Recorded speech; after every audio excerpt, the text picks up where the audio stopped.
Should the Yankees consider extending a Bader, a Volpe, a Peraza, a Cabrera? We've seen the Atlanta Braves do this year after year and find a way to get a really cheap and affordable contract, at least based on baseball standards, and sign these guys to a long-term contract for under $100 million. You look at Ozzie Albies, you look at Ronald Acuna, you look at Murphy, you look at all these guys that the Braves have been able to keep and retain and extend to a long period of time. Could this be a strategy that the Yankees could start implementing, especially now that they have different minds up there in the front office or advisors there? I think the Yankees should look into it and not just extend like Aaron Hicks to a long-term contract, but try again with players that can actually prove themselves.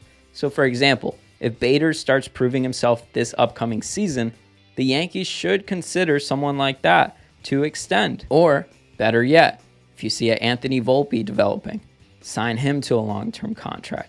A Peraza, long-term contract. A Cabrera, a long-term contract.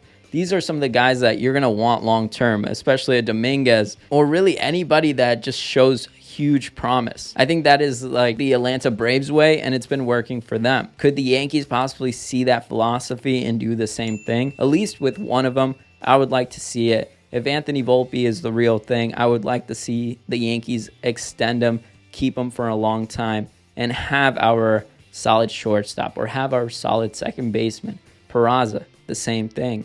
Obviously, they have to agree a certain number, but baseball is a sport where sometimes you don't even make it to your prime years, and you can't even make it where you max out your contract like an Aaron Judge did. Just look at Carlos Correa and all the difficulties he had to go through because of some injuries. Sometimes players just prefer that guaranteed contract. You look at Aaron Hicks. He went ahead and did that, and it worked out for him financially. Did it work out for the Yankees? Not so much. But if you would have asked me back then, oh, do you think Aaron Hicks is a perfect candidate for an extension?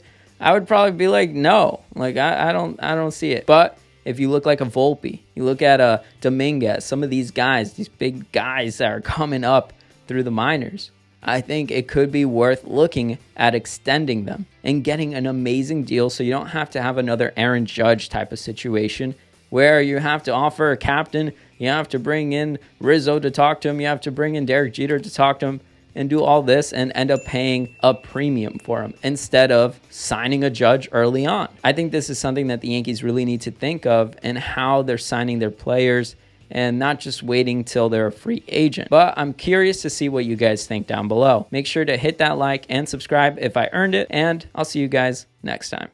Even when you feel low, you can still go. Even when you feel slow, you can still go. Even when there's no hope, you can still go. I never answer to no, man, I still go. Go, go.